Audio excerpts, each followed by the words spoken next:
What's up, my crew members? My name is Andrew from the Superhero Crew. I am here with the one, the only Rob. Yellow. And welcome to episode 15 of the Superhero Crew podcast. I am so surprised we made it this far, Rob. Is it actually 15? It is 15, actually. Wow. I know. That's pretty momentous. I know. Can you believe it? Episode 1, we were talking about San Diego Comic-Con 2019 stuff, and now we're talking about random stuff. Yeah, I think we've only missed like 2 weeks. It's not too bad. I think so, yeah. But anyway, this is the one, the only podcast on this specific channel where we talk about comic book related stuff. And now, here's what I want to do, okay? Before we talk about news or the X-Men or the books that are coming out next week, I thought I would address the criticism of my Last God Book 1 review, okay? Oh, jeez. I initially read it, okay? And I was like, I don't know, it's just whatever. Like, I'm probably not going to get the second issue. It's kind of boring to me, and I didn't really like it. But then I had people comment and, you know, telling me how great the book is, and I'm like, all right. So every time someone commented, I reread the book. I reread the book like 30 times. That's not true, but I did reread it like 3 times. Like, I'm being 100% serious. I reread it like 3 times, and I'm like, all right. I mean, I probably overreacted with my review. You know? Never. But like, I'm just. You know what? I want to go through some of the comments, okay? Someone said, "Dude, this is phenomenal. Did you actually read it?" And I'm like, don't worry, after rereading it for the 10th time, I do think it is better than I originally thought. I did pick up the second issue this week, so I am sticking with it. And then he said, yeah, there are a lot of shady stuff happening in this book. What I'm really excited for is a continuation of the story of something Queen of Rivers at the end of every issue. It's like another story altogether. And then I said, kind of excited to read issue 2 now. I'm like, all right, he's being he's being cool about it. Then someone put, Tart can't get past superheroes. No fantasy for you. Takes brains. Now, contrary to popular belief, I do actually have a brain. I was surprised to find that out too. But and Conan is a superhero now? Because it's pretty fantasy to me, and you're obsessed with him. I am obsessed with Conan. Here's the thing, okay? If the book is boring, how in the fuck does that make it good? I found it to be very boring. Yes, you could say that the lore is very good. Somebody put it's Fellowship of Heroes, not only one. The slave probably will be the Jon Snow of this story, but now the main characters are the ones who beat the last god. This has potential to be the new Lord of the Rings or Game of Thrones. It has even the dragons. You have elves, men, mages, beastmasters, and gods from Void. The lore is pretty good. Now, yeah, I mean, like, they're giving you all this lore and shit, but it's like I'm reading a fucking comic book, not a novel. Like, you know what I mean? Yeah, it's got to be entertaining, too. That's the thing. I found it to be boring, and I was kind of like, all right, well, what the hell's going on? It's like if I don't know what the hell's going on in the book, why am I going to go to issue 2? Like, and it didn't make me be like, oh, I don't know what's going on, but I want to find out. That's how I felt. Now, after rereading it, this is like a Hickman Powers and House and Powers of X, where, yeah, it was written pretty well. I thought it was great in that aspect, but here's the problem. I don't know what's going on. And now, guys, before you go crazy, I did pick up issue 2. I did pick up book 2. I have not read it yet, so I cannot talk about it in this episode, but when I read it, I think I'm going to have to do a video on that, just talking about some stuff. So I just want to explain that, okay? Another person put, if you thought Marvel Zombies Resurrection was better than this, you never had credibility with comics and your opinion is moot. Well, I probably agree with that person. So, you sure that wasn't my comment? And you know what I put? I said that I agree. I 100% agree with that statement. And I didn't think Marvel Zombies Resurrection was better. There was an actual story with that. And I'm sure there is a story in The Last God, but I found it to be boring. There was Like to say actually... I enjoyed seeing, my favorite superheroes get mauled by zombies. That was really cool. But, like I said... isn't Last God written by an author? So it is probably written like a book where you have to read the whole thing before it actually makes sense. Hickman's the same way. Yeah. Like it's some people are like that.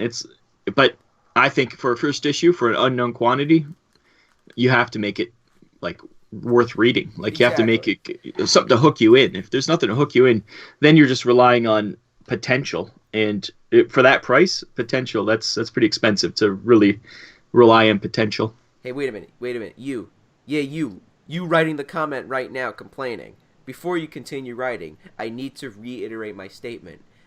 I reread it.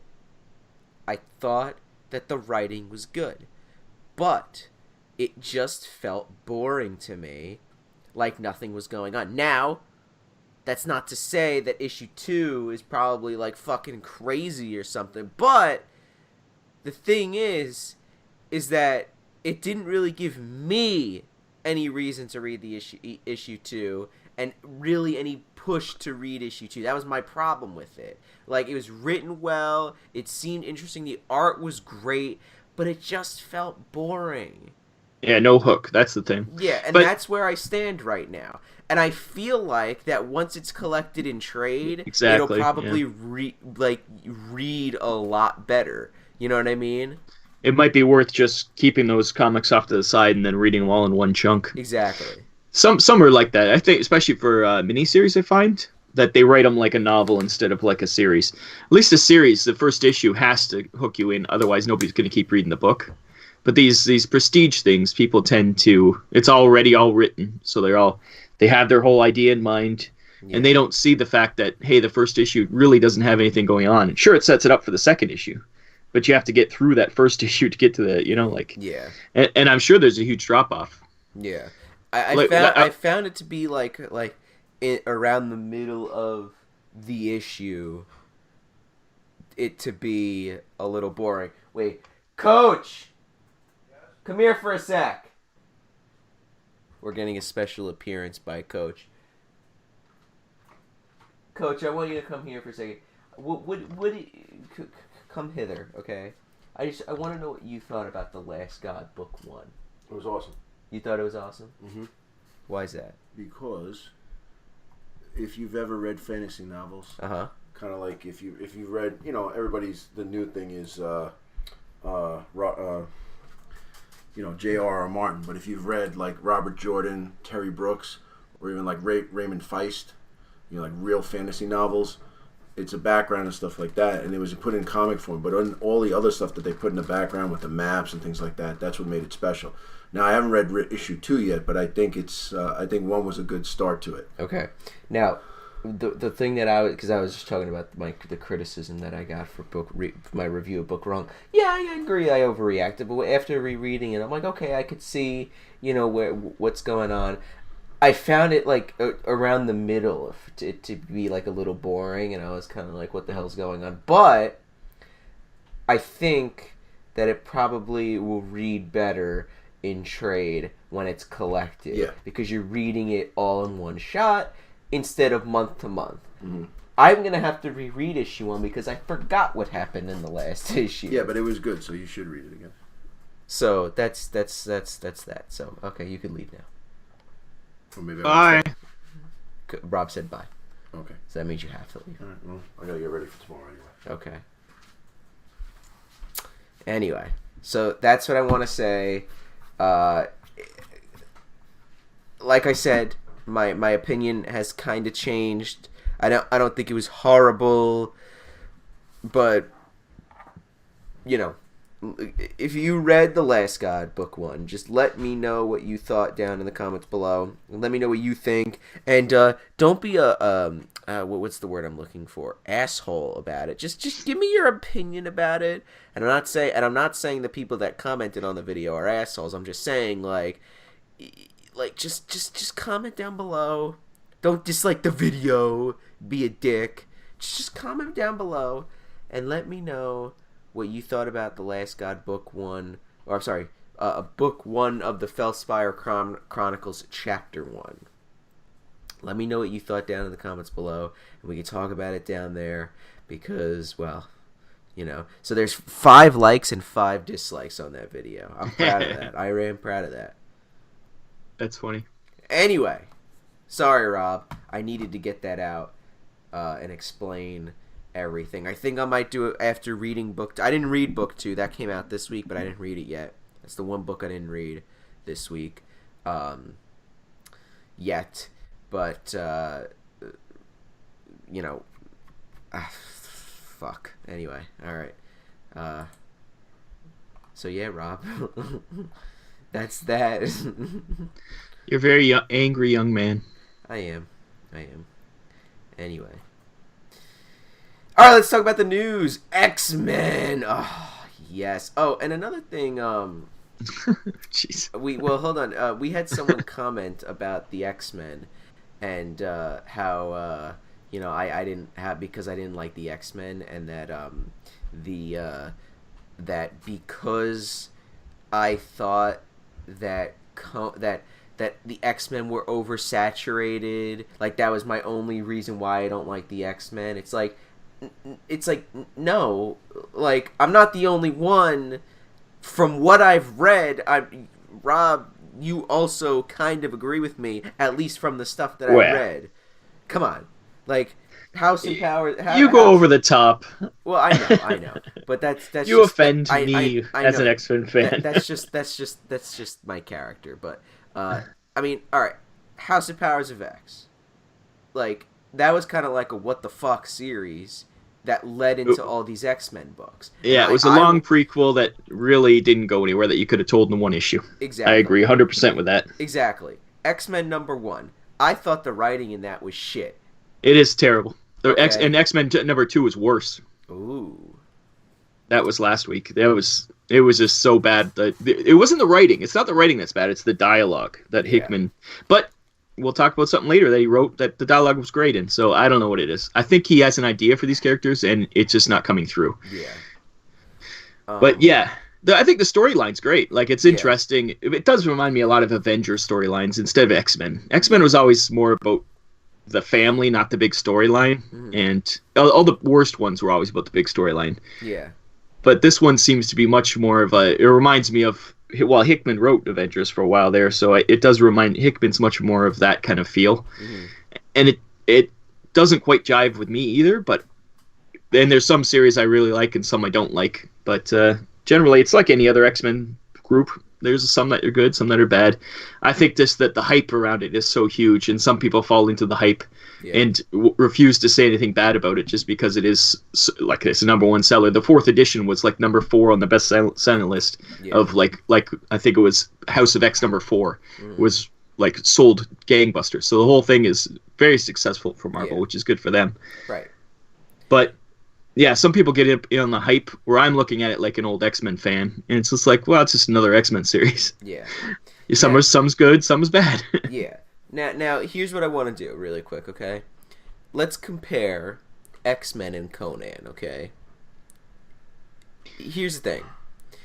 Conan, what they did was they had an Avengers book where they introduced Conan and brought him into the Marvel Universe, okay? But there was a concise story of how it would happen, what happened, and, you know, there was a beginning, middle, and end with that, okay? Did it go 12 issues?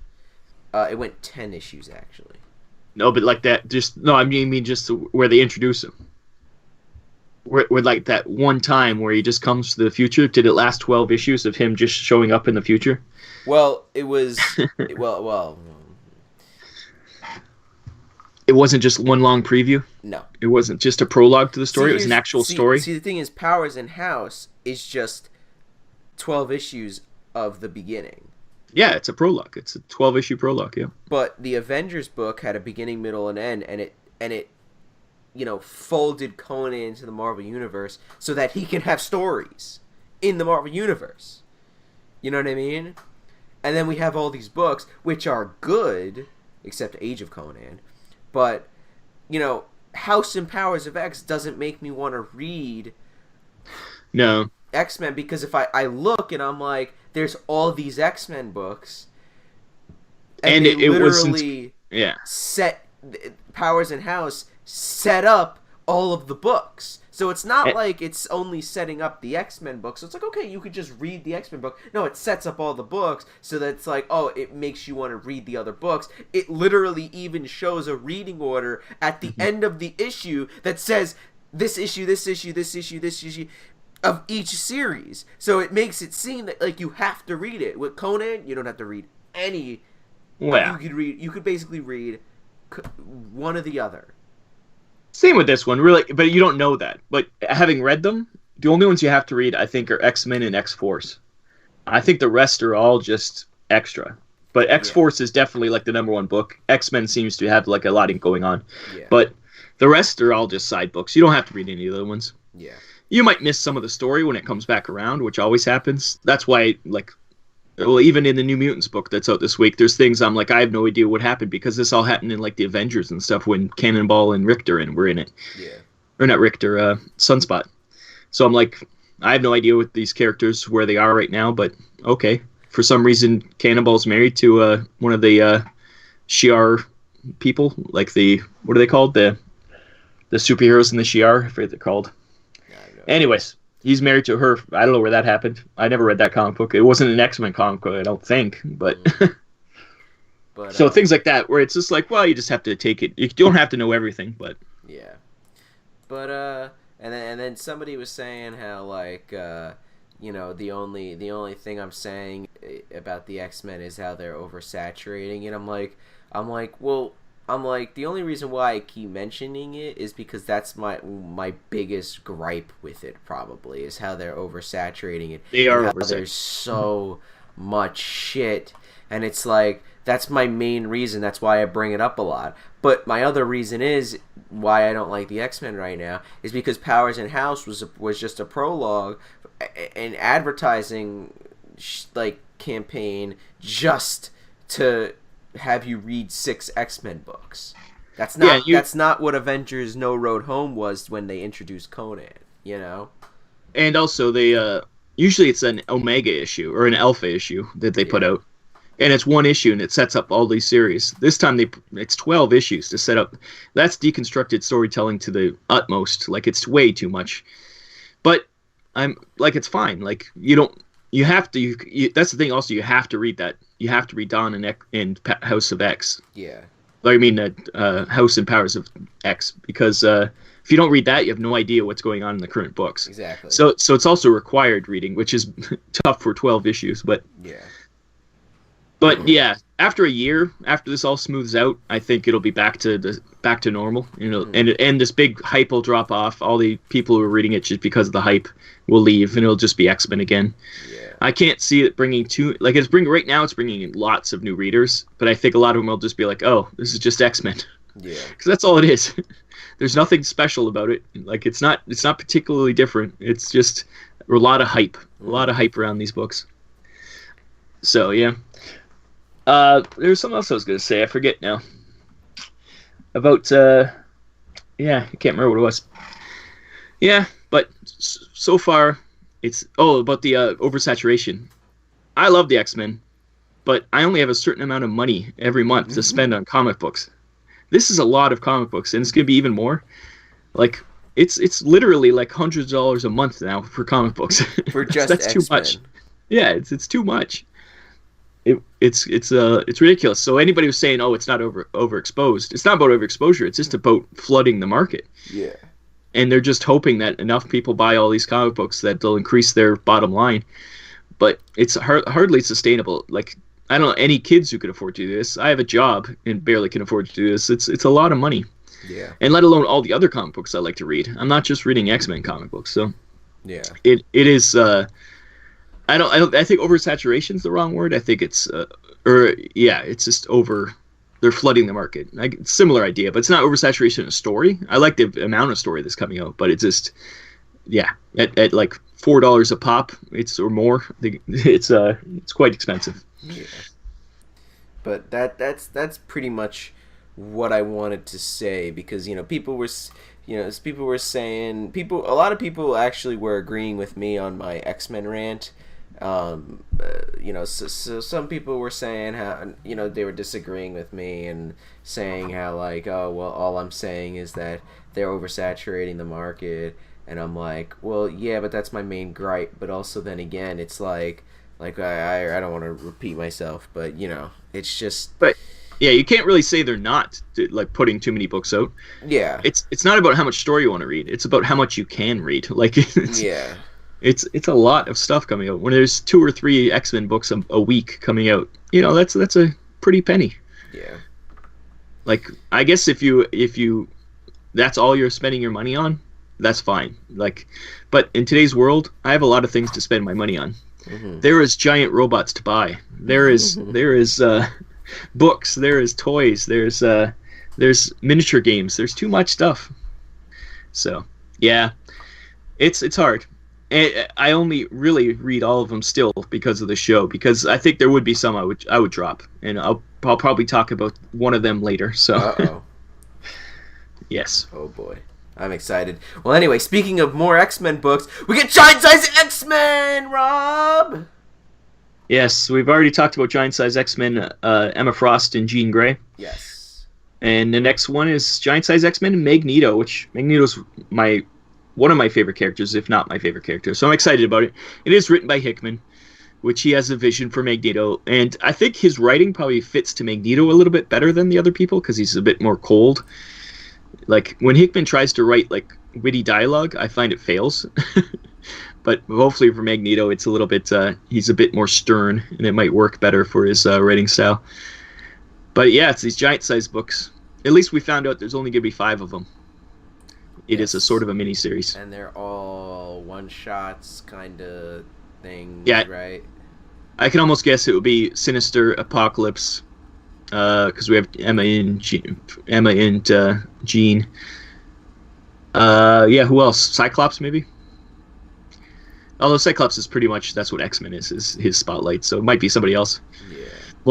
Moira's been, that's the weird thing about the new series, is Moira's not in it. Like, she's not there. That was that was the biggest reveal about House and Powers, and okay, so she's not in it at all, basically. I haven't seen her since the end of that, I don't think. Or maybe in X-Men, the first issue, maybe she had a little cameo, but she's just hiding out. Like, that's all she's doing. Yeah. And you see Magneto he's in the background. But, yeah, that's the weird thing, is that the star of the prequel, or the prologue, isn't really in the series at all. Mm-hmm.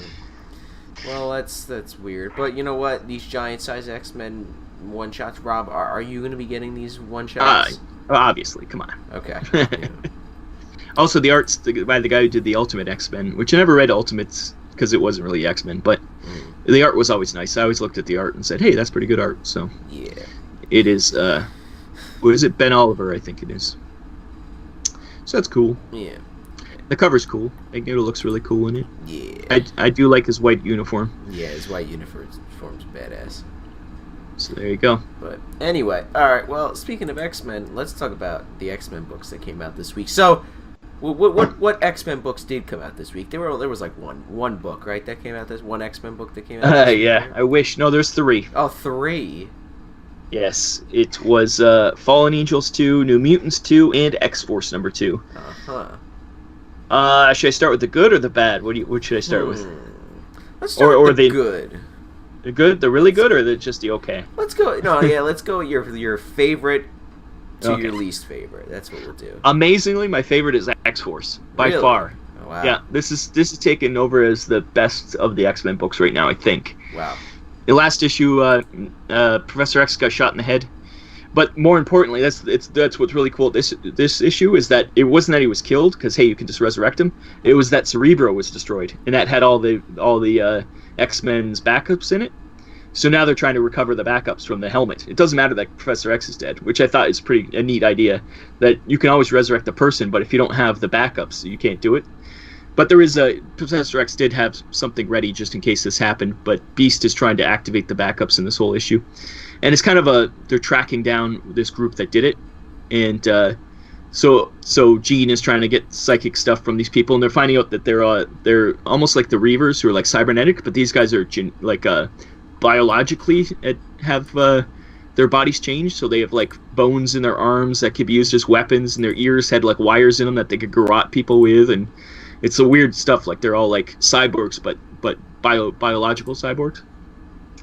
And so Jean's trying to get all the memories out of the person, trying to figure that out. And there's doctors working on him to figure all this out. Beast is trying to recover the hardware so that they can resurrect Professor X. Amongst other, there was like 7 or 8 mutants killed. But then Wolverine's pissed off, so he goes off on his own to try to track down who did this. And they find out that Domino has been missing, and it was part of her skin has been grafted onto these people. That's why they were undetected when they got in there. So they know that they've used part of Domino's skin to make these people. so they go off looking for them, and halfway through, Wolverine stumbles across Kid Omega, which was... I hated Kid Omega when he first came in the Morrison run, but now he's one of my favorite characters. And he's just a cocky psychic, like Omega-level psychic. But he's been tracking, too, because he's pissed off that they went and killed Professor X. So he's like, if they can kill Professor X, they can kill me. So he's like... He's kind of doing it for himself, but I think that's like a cover for his actual feelings. And so him and Wolverine pretty much team up to try to figure out what's going on, and they find the factory that's making these biological cyborgs, and all of a sudden these half-made cyborg bodies start coming alive and attacking them, and at the very end, Kid Omega, he can't use his powers. He's a really powerful psychic and telekinetic, but there's a dampening field, so he runs off while Wolverine's fighting these monsters. And he finds Domino partially skinned alive. We don't know if she's alive. She's in like a Bacta tank, so that's the end of it. But it's a really good like mystery kind of, plus like spy thriller kind of. It's a really good series, really well written. And I'm amazed that I'm finding X-Force is my favorite book. Really well done. Really good story. Wow. Okay. I don't know how to feel now. I know. I think it's written by, what's his name? Ben Percy? Is that his name? Uh-huh. And he's a book writer once again, but this is written in a way that it's not like the first issue. It tied you in because it killed Professor X. Then they had a big attack on the island. Mm-hmm. It wasn't a boring setup. It got into it, and then now it's right into the story. So this is a really good issue. I'm excited about that one. Nice. So what's in the middle? What's the middle book now? New Mutants #2. It's kind of this one's first one was co-written by who was it? Can't remember. It was a good writer, anyways. Ed Brisson. Yeah, Ed Brisson. That's who it was. But this one is just Hickman. So I was like, oh no. But the art is beautiful in it. It's one of the best looking books. And at first I was like, oh, this is not very good. It's he's trying to be witty and his dialogue's not great. But the storyline was funny enough, and it's just the New Mutants getting into trouble and having to get bailed out by Cannonball, who's now since his girlfriend is working with, like, she is part of the Shi'ar military, really. The what are they called? The Guard. I forget what they're called anyways. Royal Guard? Anyways. And it's also bringing back stuff that happened in the Rogue and Gambit series with Professor X's daughter is now the leader of the Shi'ar, but she's really young, so they're trying to groom her to become the leader. It's all right. It's fun. It's not great. Brisson's writing is so awkward. When he tries to write people being friendly with each other, he's very awkward. Like half the time, I'm like, is Sunspot in love with Cannonball the way it's written? I'm like, oh, is that what he's implying? But then at the end, they meet Deathbird, which is the Shi'ar. She's kind of an outcast, but they have to bring her back to help the new girl run the country. She's going to try to teach her, I guess. But all of a sudden, Sunspot's, oh, I think I'm in love when he sees her. Like, it's like, well, I thought you were hitting on Cannonball. We're just being friendly? That's weird? Because he was being really, like, jealous when Cannonball's wife was around and stuff. It was, like, really weird. So I got the wrong impression. I thought they were going to make it that Cannonball was actually, or that Sunspot was in love with Cannonball, but maybe they will eventually. But it was weird writing. But maybe that's just Hickman. I think Hickman might be a serial killer. That's all I'm saying. I think he's a sociopath. He doesn't know how people's actual emotions work. Mm-hmm. He's never been in love. He's never had a son or a father. He is the Hickman. He's a robot. I think he is. So that one's fine. That one's in the middle. Okay. Like I say, the art is gorgeous. The art in that New Mutants book is great. So read it for the art. And then the last is Fallen Angels. We kind of predicted this would be not good. And the first issue wasn't great, but this issue was just bad. The art is falling off. It's a little too like rushed. It seems very, very sketchy at parts and loose. And some of the faces are really weird at times. I hate it when in an issue the person doesn't look the same. Like Cable in this looks completely different at times in this book. The only good thing is Cable acts like Cable in this. He's not acting like Damian Wayne and not being a little brat who gives grenades as gifts and thinks that they're not going to explode. And like an X-Men #2 was terrible. But this, at least he acts normal. But this, the storyline, I'm not that interested in. It's pretty much Psylocke is trying to find out about this evil person who's running this cyber drug. And then Cable gets a lead on these bad guys, but she's like, no, I'm not going to go help some people randomly. And so it's her trying to learn to be a better person, while X-23 and Cable want some action, kind of, because they're bored on the island. And it had a lot of like pseudo like psychological stuff and trying to be deep, and it was just like, oh, this is not working for me at all. So Fallen Angels for sure. If I was going to drop any book, it would be this one. I would.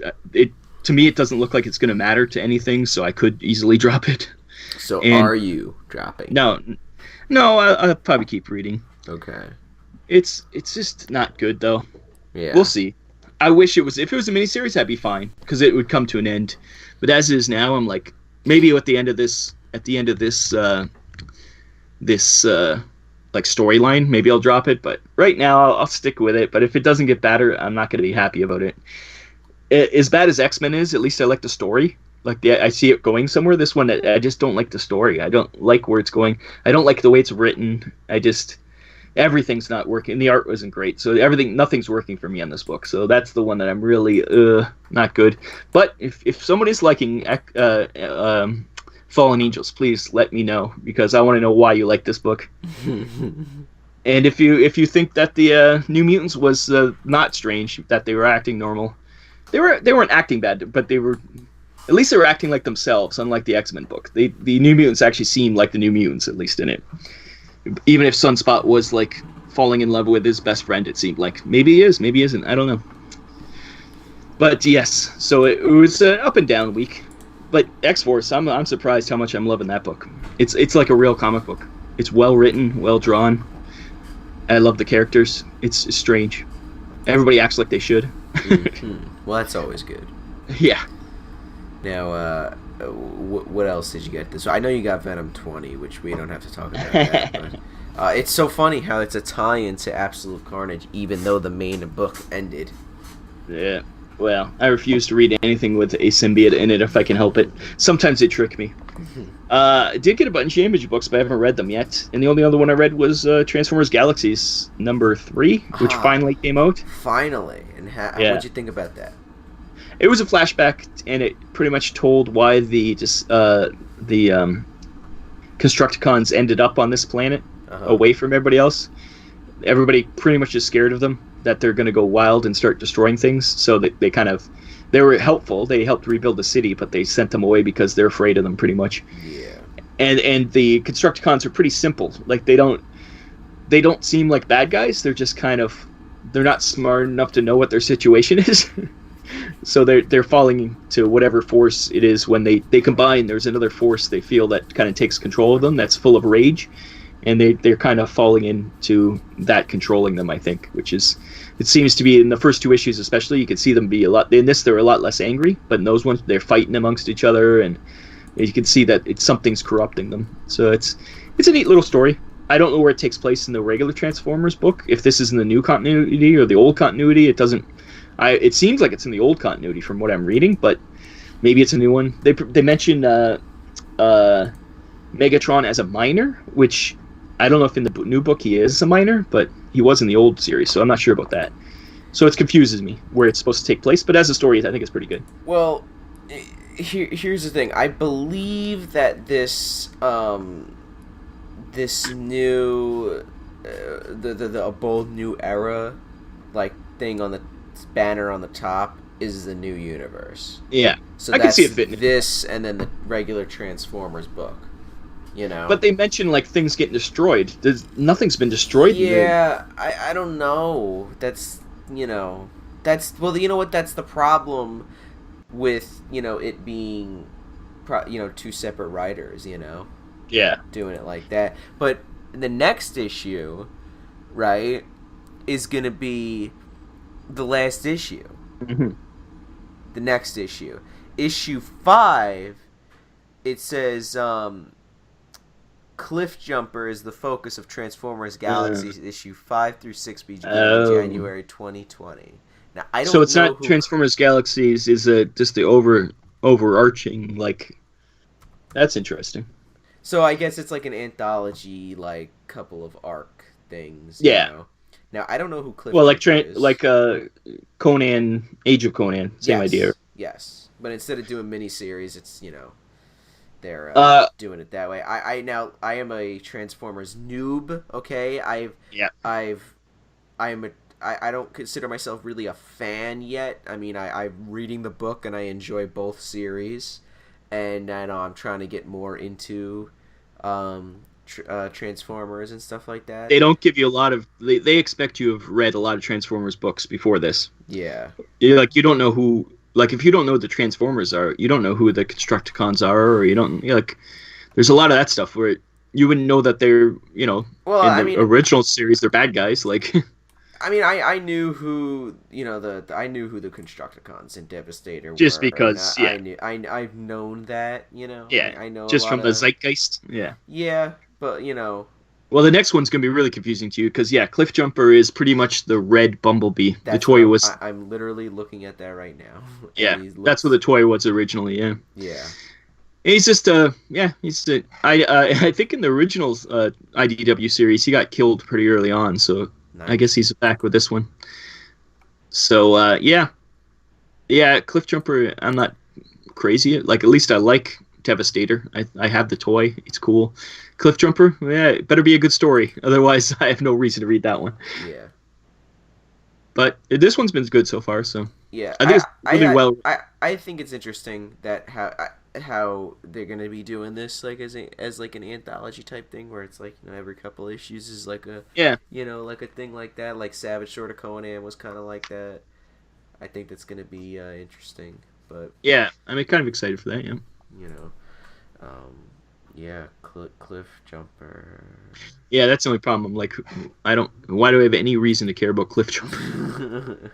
Well, I think that's like this series is gonna focus on like characters that like we're not focusing on in the regular book, or you're not gonna get a Bumblebee story or people that are big. You're not gonna get a Cliff Jumper story in the main book, Probably not, unless he becomes a major character for some reason. Yeah.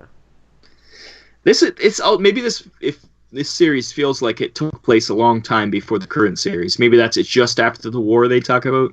Yeah. Because they do in the regular series they do talk about a war that happened a long time ago, and that's the last time people died. I think pretty much before some of the characters died in this new series. So maybe this is a prequel, as it were. Yeah, I still like it. It's fun, and I'm gonna keep reading them. So. Yeah, and then we could talk about Cliff Jumper in January. That's right. What else have you read this week? Well, is that all you read this week? Yeah, that's all I read this week. All right, well, Detective Comics 1016, I was going to end up dropping this series, but Tom Taylor is going to be writing a one-shot next month, so I kind of have to stick with it. Avengers 27, I was pleasantly surprised with this issue, and Thor turns into a brood.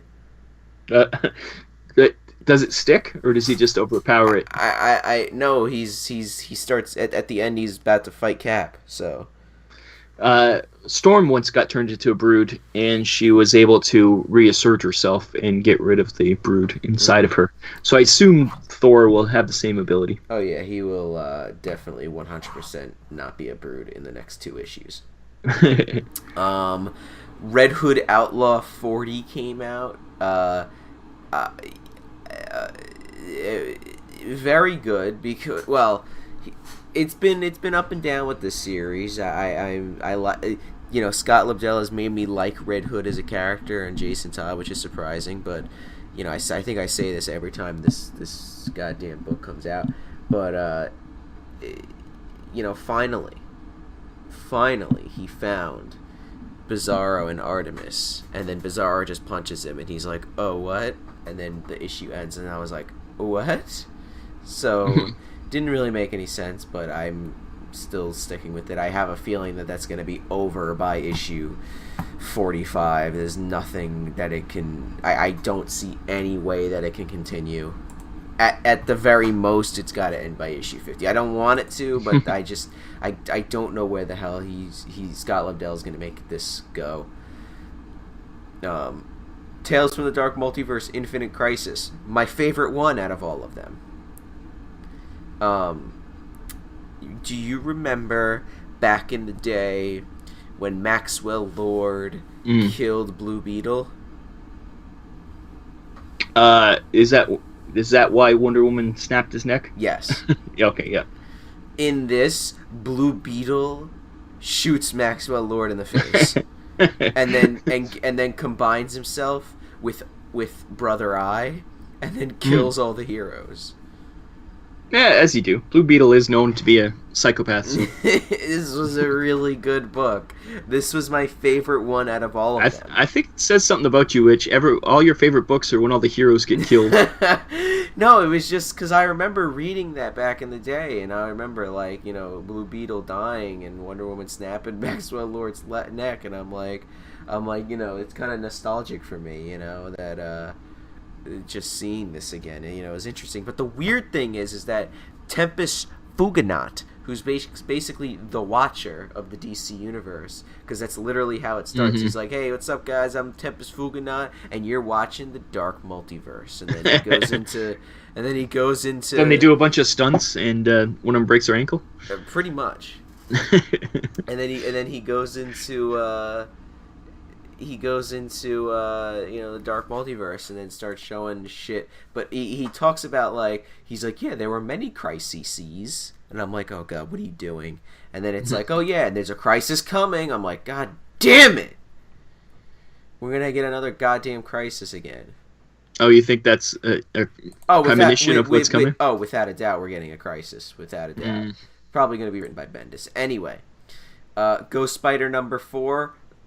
It's better. The series just keeps getting it better and better with each issue. The cover is very misleading because she is fighting Manwolf on the cover, and she does not. Manwolf is in the book for at least a page.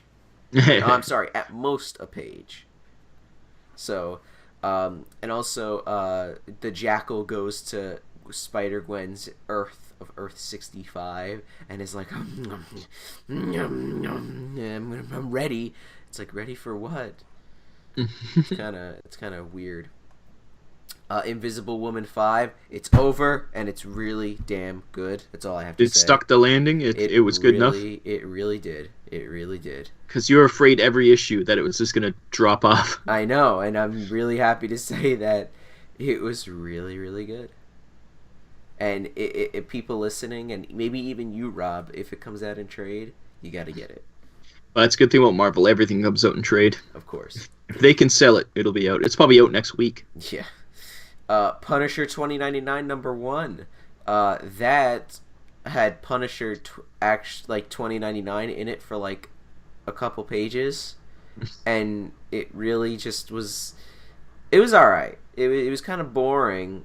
It was the guy's going over here, and then he's going over here to figure this out, and then he's going over here to figure that out, and he's going over here to figure this out, and he's going over here to figure that out. It's weird. How he keeps going back and forth to between places, and it's like, all right, well, when is he gonna get some guns and shoot people in the face? Yeah, that's what you kind of want. I know. In a Punisher book. Conan 2099 came out, and well, that was pretty good. Conan. Basically, Morgan Le Fay goes to him and is like, "Hey, you're cursed now. You're gonna live forever." And he's like, "Shit." And she's like, "I'm bonded with you now." And he's like, okay. And then he goes into a rocket ship, and then, actually, are you gonna read? Are you gonna read Conan 2099? No, I'm not. Okay, perfect, because I'm gonna spoil it. So then he goes into a rocket ship, and he's like, yeah, the curse said that that Morgan Le Fay will be with Conan until the dirt underneath Conan's feet burns. Mm. So he goes into a rocket ship and gets a handful of dirt, and then stands on it, and he goes near the sun, and it burns, and he's like, you're not you're not a part of me anymore. So he pretty much tricks her? Yeah, and then I think he dies. I don't know, it's kind of vague. Is it only one shot? Yeah, it's a one shot. Yeah. Scream Curse of Carnage came out, Rob. You didn't talk about that. I know, I should have. It's obviously number one on my list. Yes. What else? Fantastic Four Negative Zone is a one shot that came out. Is a kind of an interesting one shot, but Annihilus is on the cover and he's not in it at all. And then there's a shitty backup story about the Fantastics, which I could not even get through. You love those guys. It's no. What else? Now there's a new number one from Image that I surprisingly got. There's a lot of new number ones from Image. It's every month. But if you'll get number two, that's the question. Yes. The one that I got is Philadelphia number one. Oh, I saw a lot of people seem that was a big seller. Yes. That was a lot of people got that. It was really good, and I will be getting the second issue. And if it comes out, that's the question. I even told my mom. I said, "Mom, you need to read this. This is really good." Who wrote it? Who did write it? A writer. Rodney Barnes. I don't know who that is. Me neither. But yeah, it was really good. I really enjoyed it. Rodney Barnes wrote Falcon. Yeah. Wrote Lando, it seems. Uh-huh. Yeah, I don't know who this is. He didn't write really too much. No. He wrote Falcon, which I read Falcon. I actually kind of liked that series. Well, there you go. I'm sure he's once again. I'm sure he's a writes books or something. Yeah, but yeah, it was pretty good. I really enjoyed it, and yeah, I'm not gonna spoil it or say anything. Oh, he's the guy behind the Boondocks, the TV show. Oh, really? Yep. That does not seem like something that he would write. And he had something to do with American Gods. Uh-huh. So yeah, Boondocks, that makes sense. Yeah. Anyway, alright, well that's the books that came out this past week. Rob, what is it that you're getting December 4th? It's already December. I know, it's crazy. Die number 10 is from Image. It's the one about role-playing games. It's really good, like hard to really understand what's going on, but it's still pretty good. It's one of those ones where you gotta really concentrate on reading it. It's not a quick read. It's a lot going on, a lot of depth. Really well written, obviously. So it's in enjoying it. Can't complain about that book. Kieran Gillen's writing it, and it's really interesting. Very meta, because it's all about characters in an RPG who know they're in an RPG, so they all know the tropes, but they have to deal with all the stuff going on around them. And they're trying to get out, and half the party doesn't want to leave, so it's really interesting. A lot of drama. Other than that, it's all Marvel. It's X-Men number 3. Hopefully it's better. Marauders number 3. Hopefully it's better, because number 2 wasn't great. Excalibur number 3. Another one I would probably drop if I had a choice. I loved the original Excalibur, and this story doesn't feel like it. Too much Apocalypse. I'm not a big fan of Apocalypse. Old Man Quill number 12. Finally finishing that series. And it's Old Man Quill versus Galactus. So that should be fun. And Conan Serpent War number 1 is coming out, which I'm very excited for, actually. it looks like it's going to be a cool little thing. Oh yes. Oh yes, it shall be. I am. Ooh, I'm excited for that. And that's all you're getting this week? Yes, that's well. Other than I always get 2000 AD. You can't forget that. Come on. Yes, Judge Dredd is the man. Yes. All right, Amazing Spider-Man 35 for me. My least favorite part of the 2099 thing is the main story, but you know, whatever. Daredevil 14. Oh yes, yes, finally! I'm so happy. It's just, ooh, it's amazing. This series is amazing, but it's gonna be twice a month, and Coach, basically told me that I am not allowed to drop the book.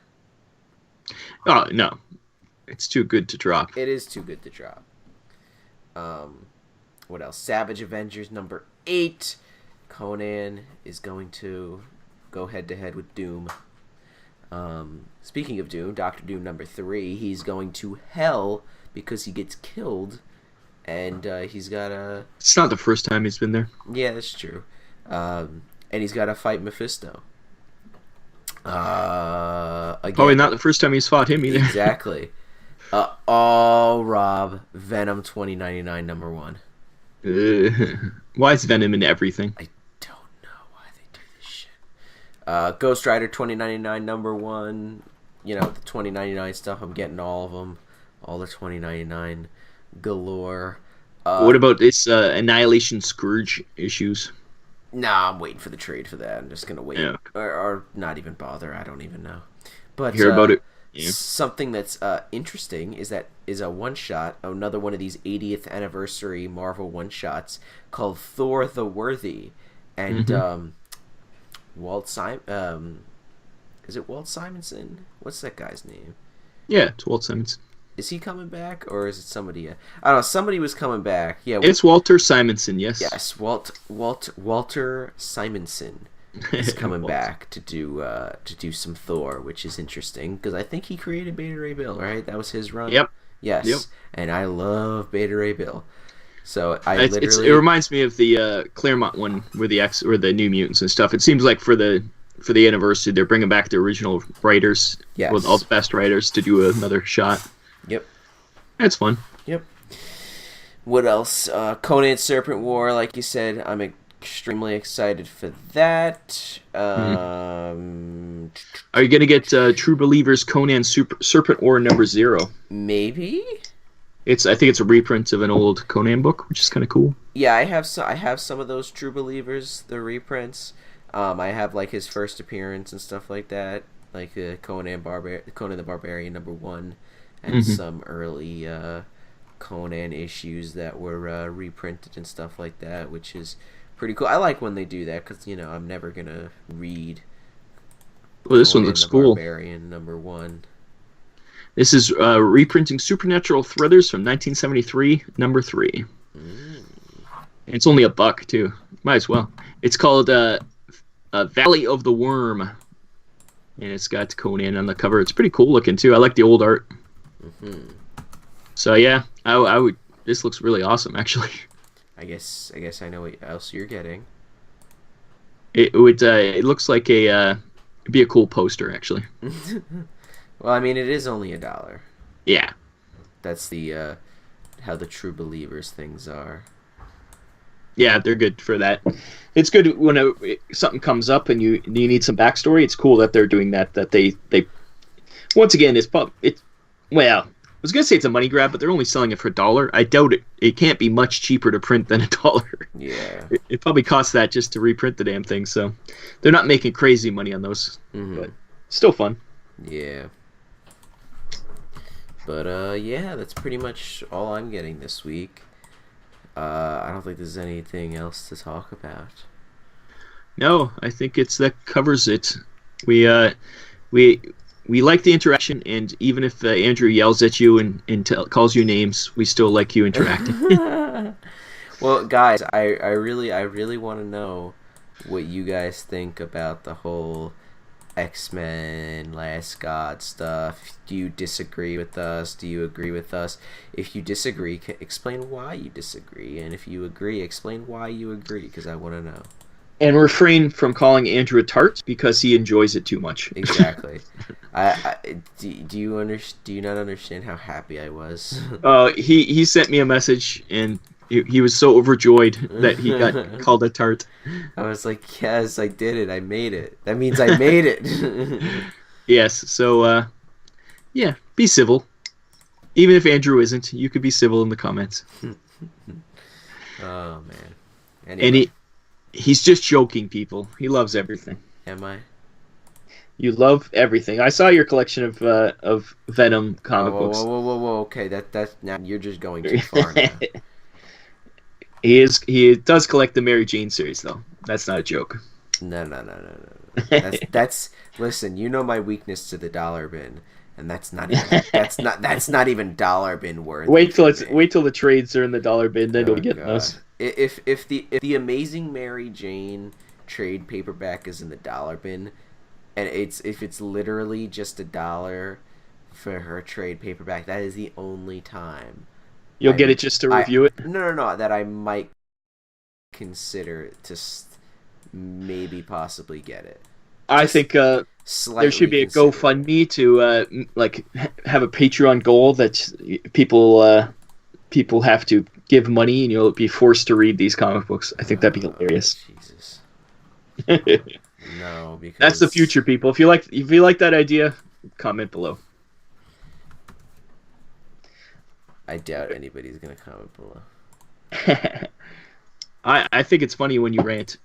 I understand people get upset when it's their favorite thing. If you ranted against something I actually loved, I'd probably be angry if I didn't. But well, here's the thing. With my rants, I try to be as reasonable as possible. Okay, and listen. I don't try to do the rants like completely on purpose. Yeah, a lot of the but times, reasonable, unless it's about Lego, I guess you're generally reasonable. Fuck Lego. I'm pissed. That whole thing. Just remember, 2021, mad. You'll actually get kicked. I don't want to wait until 2021 for this shit. It's so upsetting. If you don't know what we're talking about, go check out the video where Andrew talks about the new releases for superhero kits in 2020 okay. and how much he loves them. Rob, they're called sets. It's Legos too, so there you go. Oh no, it's Lego. Check out the Legos kits. Oh my god. And yeah, you'll see how much he loves 2020 kits sets. Especially, what is it? Thanos. Is it Thanos? Does he get a mech? The Thanos mech. Yeah, obviously Thanos needs a mech. Look at him; he's so little.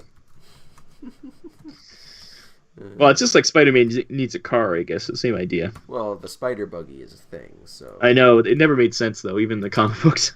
Yeah, I think the Fantastic Four made it for him or something.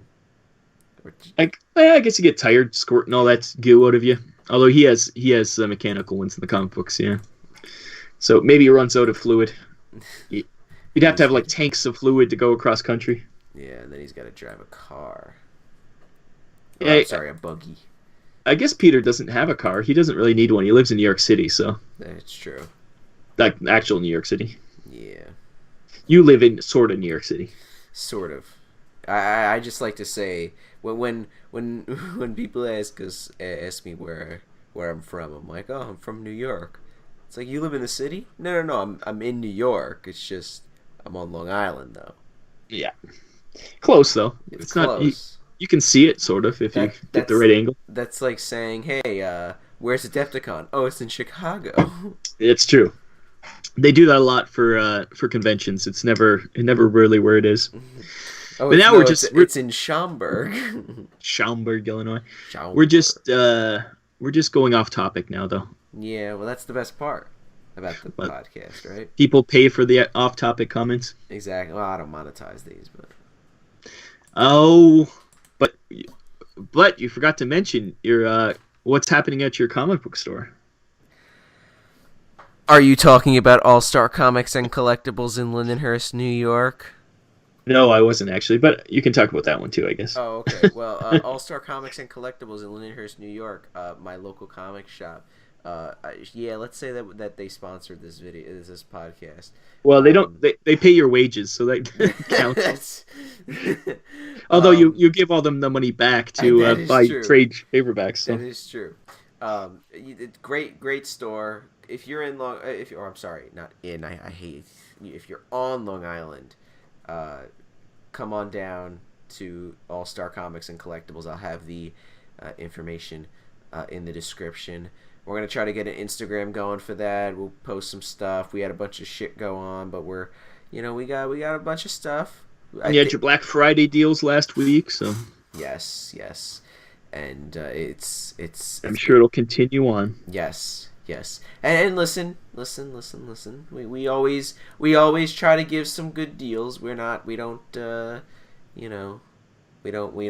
have set prices on a lot of the things. That's just a price that we go by, and then we can give you a good deal on it. That the GPA for a graded book. You know what I mean? We give good deals. We do, and I get good deals. That's why I shop there most of the time. You have a dollar bin there, so that's where you shop out of. What do you mean? That's an understatement. We have a huge dollar bin. There you go. Selection of dollar books. That's all you get. That's all you have to know, because that's where the comic books live. Exactly. Anyway, guys. Nobody needs these prestige books. It should all be cheap floppies. Anyway, guys. That's it for this episode of the Superhero Crew podcast. If you guys enjoyed, give this a like. Comment down below. All that good stuff. Subscribe if you're new for more podcasts like this every week. Hopefully every week. I got my haul videos every week. Got all that good stuff. Rants every week. Oh, the best part. There's always something you have to yell about. That's true. I don't know if there'll be a review this week because there's nothing too crazy to talk about. I thought you were reviewing Mary Jane. Shit. All right. Well, I gotta get to that then. So, guys, we will see you in the next one. Bye-bye.